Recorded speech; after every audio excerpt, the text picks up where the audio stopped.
Hi, I'm Donna Giroux, the Executive Director of CATV, and we are here today for an episode of Closer Look. And I've been dying to get the White River Junction Rotary in here, and I'm delighted that we got so many Rotarians. Hi, guys. Hi. Hello there. Donna. Hi, Donna. So what I thought we'd do is I thought we'd talk sort of about the bigger picture Rotary and what it stands for and what your objectives are. And then we'll get rid of you guys. And then we'll talk to another group of Rotarians about what's going on in town. But please feel free, if our conversation leads that way, Okay. to the micro, it's okay. All right, so hi David, hi Wayne, hi Philip. So Donna. Philip, I am curious. First, let me preface this. So the first time I really understood what Rotary stands for, I was a newbie videographer, community videographer, and the goal was to film the Rotarian meetings. That was the wildest bunch of people I've ever met in my life, but it might not be the case in your club, but they seemed to always enjoy the community services they provided, and they met on a regular basis. So tell me about Rotary International and what it is that they stand for and why these people were so happy to be part of it. Well, they're happy to serve humanity, actually, you know, and we are a worldwide organization with over 1.2 million people and covering the entire globe.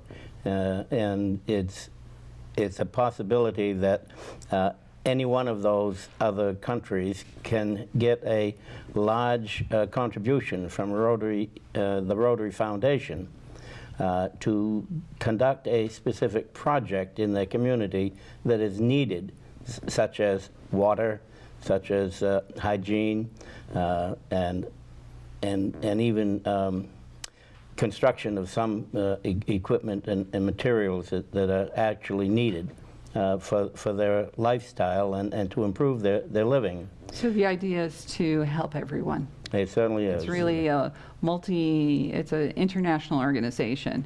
Yes. And thinks of itself internationally. Yes, it does. We are international. I know that Rotary for years had sort of hung their hat on eradicating polio. Are we close? We are close, and I think Wayne can speak. He has the latest information on that, and we're close to it. All right, we'll talk. My wife and I just came back from Montreal last week, from a meeting up there last week, where as of last week, the count this year is 17 new cases this year worldwide. You're kidding me. That's down from 22 overall for the entire year last year. And if you go back to 30 years when Rotary first got into the polio fight, there were 100 cases of children coming down with polio a day. Wow, can you imagine that? So it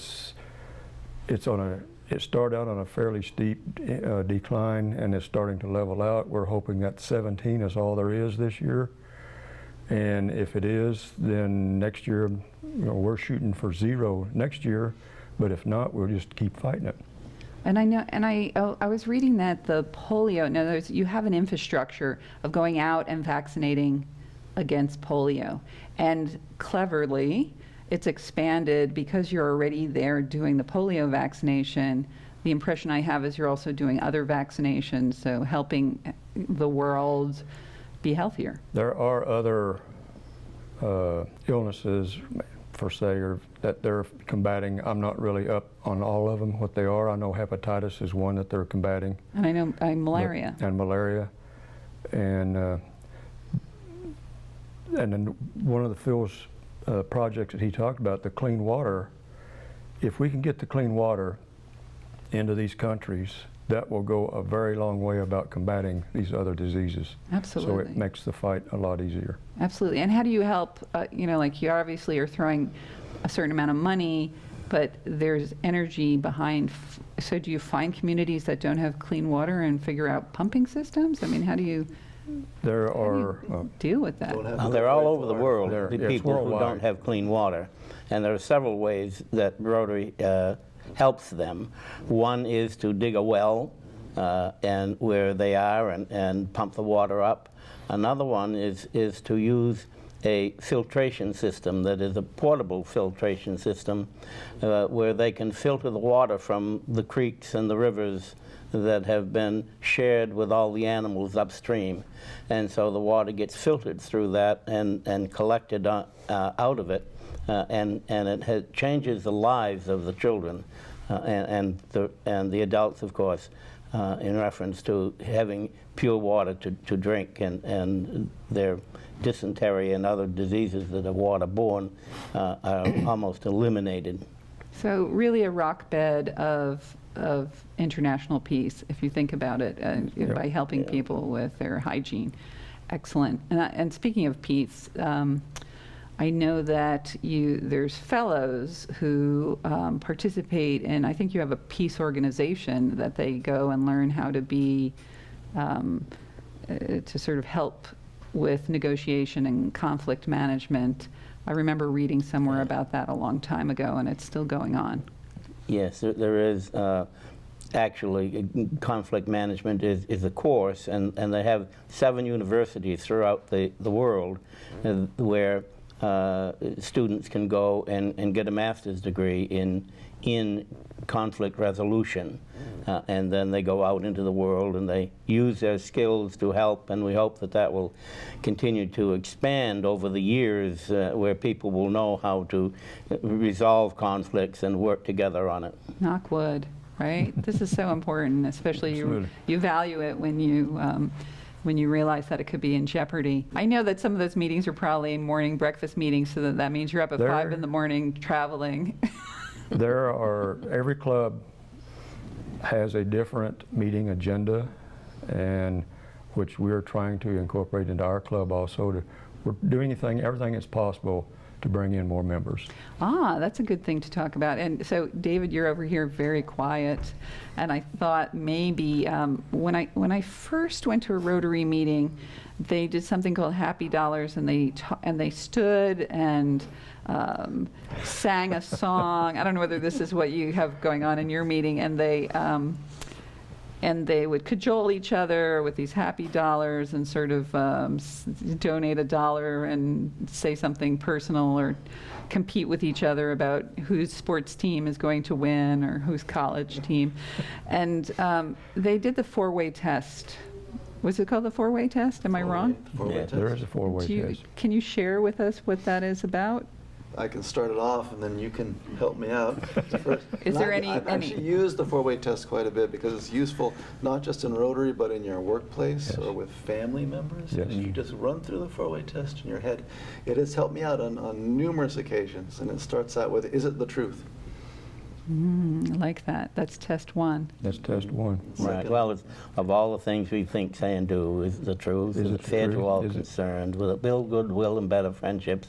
Will it be beneficial to all concerned? So if you're like you're a businessman, right? You're not retired, right? And so you say, is it true? Is it fair to all concerned if you're having a negotiation? And what are the other 2? Will it build goodwill and better friendships? So if you had a conflict at work, for instance, and one of your coworkers was being difficult and you had to make a difficult decision, well, is that building goodwill and better friendships? Well, you've got to reprimand the employee, or you have to even let them go, and if it will build goodwill and better friendships by doing that, that's why you should do it. And the last one Will it was be beneficial to all Beneficial concerned? to all. to all So you have to- concerned. That's tricky sometimes, because very often things can't be beneficial to all, but it can be beneficial to all in the long run. If you look down the long road there. Right, a good negotiation, Better. no one feels good about it. Right, exactly. Come to a compromise, and eventually, it was beneficial to all. So does that mean Rotary started out as a small business owners organization? Is that what Well, it started off in Vermont. Well, Vermonters started off to Really? begin with. A Vermonter started it. A It Vermonter started in You're Chicago. kidding me. It You started can in own them? Chicago, actually, yes. Chicago, yeah. Wait, this whole international organization? Yes, ma'am. Yeah. It began by a Vermonter, yes. Wow, I didn't know Paul that. Harris started it. Right. Paul As one of the 3. Very exciting. He grew up in Wallingford. He was raised by his grandparents in Wallingford, and went to college and became a lawyer, and then went to Chicago to do his business, and started the program with 4 friends, and they decided to meet in each of the offices as they went around. So they rotated their office and became Rotary. Rotary. Became Rotary. That makes. Wow, I'm surprised that it's so. What a you drop a stone in the water, and you watch the ripples, and you know here we are eradicating polio because of some gentleman's idea. And from those few, we've grown to over 1.2 million worldwide. So 1.2 million. I've always thought about participating in Rotary, but I always felt like I couldn't accommodate, like I could do community service, but I couldn't accommodate the weekly meetings. So is that still a hard and fast rule that everyone has to be go weekly? I mean, wouldn't that mean that mostly retired I've done people? lots of makeup meetings, and it is an international organization. When I travel, you've been to meetings in Canada, but even when I go to Russia, I've been to Rotary meetings in Russia. So you can do makeup meetings, and you can do makeup meetings online nowadays. And I think there's some new rules coming in that will further make the meeting schedule more flexible for people who can't go to lunch every day, or even a cocktail hour meeting, something like that, to liven up the schedule a little bit so that we can get more options for people. You said every day, but you mean weekly. I mean weekly, every Right, week, so, yes. so the obligation of Rotary has always been that you attend a weekly meeting no matter where you are in the world. And it's always been interesting for Rotarians because it also forces international camaraderie because you're on vacation and you say, let's go check out the local Rotary meeting, and they have open arms and welcome you, right? Yeah, so you feel right at home in Tennessee or Texas or Florida. I've been to meetings in all of those states. How cool is that? Were you representing well? I don't know. I hope so. South Carolina, too. I went to Lumberton, South Carolina to a meeting, and they had a wonderful buffet with fried green tomatoes, and I hope they're not underwater now, because Lumberton is one of those towns that's underwater. Oh, yes. But you know, when floods happen, that's what's going to happen. The Rotarians are going to come out, and they're going to help, and they're going to be there really pitching in, and it's a great thing to see. So what are we missing when we talk internationally? Am I forgetting to talk to you about something specific? Something you would love the audience to know? Well, our club has 2 or 3 projects that we deal with that are international. One is a project with our sister club, the Rotary Club of White River in South Africa. Oh. And they started a program called Books and Homes, in which a retired teacher started producing books, mimeographed actually books in the beginning, in the various languages that are used in South Africa, because the folks there did not have any reading materials and didn't have anything to learn to read from. So we have been contributing to that project for the last 10 years, which is very nice as far as we're concerned, because it's dealing and helping with children and helping education. And that's one of the things that we've been doing. So anything you want to share with me before we switch off? We'd dearly love to see you come visit us at our club, bring a friend. Maybe we can entice them to join. That sounds good. And let's say how the 4-way test ends.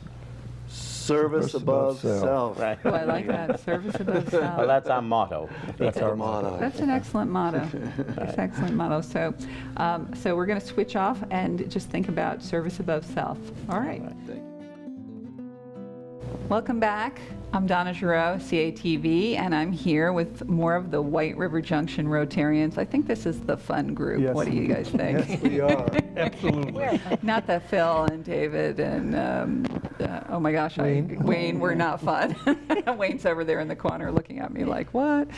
So, so what I wanted to talk to you about, we talked about Rotary International, but I'd like to talk on a more local level. And Lisa, if you don't mind, I'd like to start talking to you because I know you work for Listen, and it's such an important organization. How is it that the local Rotaries help you? Thank you. Well, I'm the volunteer coordinator at Listen Community Services. There are a number of Rotary clubs in the area. So there's one in Lebanon, there's this one in White River, there's one in Hanover. All of those Rotary clubs volunteer in some way with Listen. There are dinner teams. So our dinners that we serve in White River, 6 nights a week, are all cooked by volunteer cook teams. So Rotary clubs come and cook the meal and serve. They come and volunteer with us for our holiday basket program, where they organize the collection of clothing items and holiday items that we distribute to families. And they also ring bells for us in the wintertime to help fund our heating helpers program, which is our fuel assistance. Do all the Rotarians know how to ring bells, or is it just a specific? I think Hanover does that, so I'll have to Interesting. get some lessons. Yeah, I wonder, do they have their own bell set, and are they engraved? My mind goes everywhere. And you said that so people in the community benefit with the holiday basket. Is that what you called it? And so is that at Christmas time only? Is that? We do holiday baskets the first 2 weeks in December. So it's a program where folks, local businesses, organizations, or just local family can sponsor. And they commit to purchasing some items for a family that's requesting. Usually it's for children and seniors, but for the kids it's a lot of things like snow pants, hats and mittens, winter boots, those types of things. And then usually there are some little gift items added to. Yeah, we can't resist. If you're donating things, you have to add the fun stuff too. That's great. And so Rotary is a big part of some of your volunteering. Definitely. Yeah, Rotary comes through for us in Rotary a number rocks, of ways. right? It really does. And listen, such an important organization. But Kip and Phil, say that again. Ray. I mean, Ray. Forgive me, Ray. You do more than just volunteer at Listen. I mean, I know you're all over the place. What are some of the things that you're working on a local level to contribute to the community? About 80% of our efforts, fundraising as well as the actual volunteering of the efforts of the Rotary Club, are dedicated to the local community. Really? We support the local organizations as far as the community is concerned, and we also have the Polar Express, which is kind of our brand for the local area. Is that your And signature event? Signature event, and it's coming right up in December, second weekend in December, and we'll expect to entertain and host about 3,000 Wow. adults and children for 13 rides. So I'm still new to the area. I've seen advertising for it. Tell me, so it starts here at White River Junction. You get on an old choo-choo train? What do you do? We get on an old on an old train, and with old train cars, and we go to the North Pole. Really? Undesignated location in the upper valley that is decorated to the hilt, and Santa Claus joins the train at that point. Really? And he rides with the children back to White River. So are you an elf? I am What are one you? of the conductors, as well as my friend Kip. And Oh, so we Kip, are you're a already, conductor too? We're already sprouting our mustaches so that we can imitate Getting ready Tom for- Hanks as That's right. as the Polar Express. Well, you got a lot to live up to. He's a bit serious in the Polar Express, right? We smile a lot. Oh, good. That's the name brand of Rotary. You do a lot of fun. But that's got to be great fun. Yeah. And Kip has sponsored and provided the impetus for the raffle of a Lionel train set. And you can tell them a little bit about the train set. Well, yes, it is. It's a very nice train set that we get and raffle off the tickets. And we have the drawing at the last run on Sunday. So how many runs? You said there were 13 runs, and Yeah. they do that over the course of 2 days? 2 days. Wow, 7 you on said that with a Saturday. sigh. Yeah, 7 on Saturday and 6 on Sunday. And so if people are watching, what weekend is that this year? The 8th and 9th. 8th and 9th of December? December, right. Okay, so the 8th and 9th, do I have to buy tickets beforehand, or can I show up? absolutely. Starting in October, we'll be selling tickets on the internet. October 1st. October 1st. So it's obviously very coveted, and people love to get their tickets early? Yes, they do. Yep, it's often sold out before Thanksgiving. Ooh, that's good to know. Last year it was 4 So weeks. between October and Thanksgiving, and are the tickets the same price for an adult and a child? Yes, they are, this year. And this year, they're going to be, there's a charge for the babes and laps will be $5. Regular tickets are $25. But it's- Incidentally, we're probably the least expensive Polar Express ride in the country. So this is exciting. Polar Express, the first weekend in December? weekend. Second weekend in 8 and 9. December. Yep. But get your tickets fast. So I could just type in www.rotary or rotary.org. www.hartfordvtpolarexpress.com, all one word, lowercase, and that's where you need to go to get your tickets. The tickets, I believe, will be ready to be sold October 1st or shortly thereafter, and I would strongly suggest, if you want to go on this year's Polar Express, you need to get on it immediately, where we've been having inquiries already for the last, I don't know, since June, I believe. So I think last year we were sold out for 5 weeks. So there's another way you could get on the Polar Express, maybe if you volunteered, or do all the volunteers stay in the station and wave you off? You know? We have a lot of volunteers at this station, jolly people and elves and jolly people to direct the guests to get on the train or in the station. And then once you're on the train, we have a volunteer staff of chefs, conductors, and other helpers chocolatiers. Wait, as chefs? We're serving hot chocolate, cocoa, and cookies on the train. And then, So this is all part of the price that Yes, you... it is. Yes. Oh, really? So you get to enjoy a ride, get a sugar high, meet we like Santa. to sugar the kids up Yeah. before Santa comes. Sounds very exciting. And the It's a train, lot of fun. Yeah, the train ride lasts about an hour. We tell people to get to the station at the White River Union Station a half an hour before their scheduled time, and you can pick your time by going on the website and selecting the train ride that you would prefer to go on. And that's why it's urgent that people start early, because we get sold out, particularly for the after dark hours of Really? the train ride. I tend to go early, and so we ask everybody to, Why Get after their divots dark? in. Because it's like the book? right. Because I that would wanna follows the book and it's magical. You don't know where you are. Oh, So you just look out and all of a sudden you're at the North Pole. And it's all decorated, and there's elves there working on toys that for sounds fun. Christmas and That sounds so fun. forth. So are the elves, do they have to be younger kids, or can you No, be we have a 6-foot elf? Or elves, as well as children. Definitely. Yeah, that's good. So if I wanted to volunteer for it, because that's a great thing to volunteer for, you have fun in the Definitely. There will process. be a link to a volunteer sign up from the website. So you can sign up from that website. Which was or Hartford VT, VT. polarexpress.com.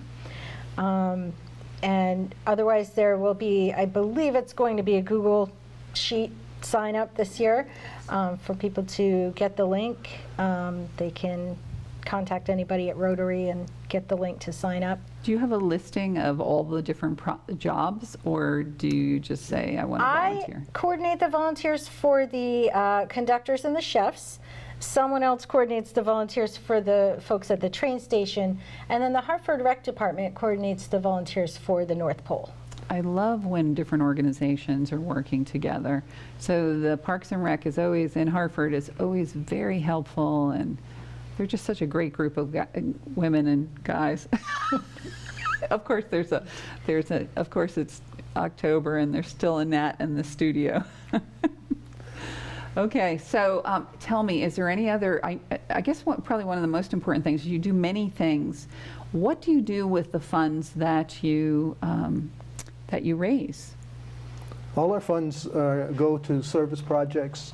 And I said about 80% go to the local area, which is includes scholarships. We give about 8 to 10 scholarships a year to attendees at Hartford High School, as well as the HACTC. Oh, good. And we also cooperate with Listen as well as Cover to do projects and donate money for service projects for home repairs in the local area. Anybody have any other? Well, We're really. And you support international as well. Yeah, and we do the international service and coordinate with the district for their for matching funds as well as for Rotary International. So our fundraising is really directed towards all the phases of Rotary. And of course, we certainly would love to have volunteers from the community and people join the Rotary Club. I'm a second-generation Rotarian. My father Very was in cool. the Rotary Club. However, it's not required. In fact, the vast majority of Rotarians are first Kip, generation. You're third generation? I'm a third generation, Very yes. cool. I joined Rotary in 1971 after getting out of the service and serving 4 years in the Navy.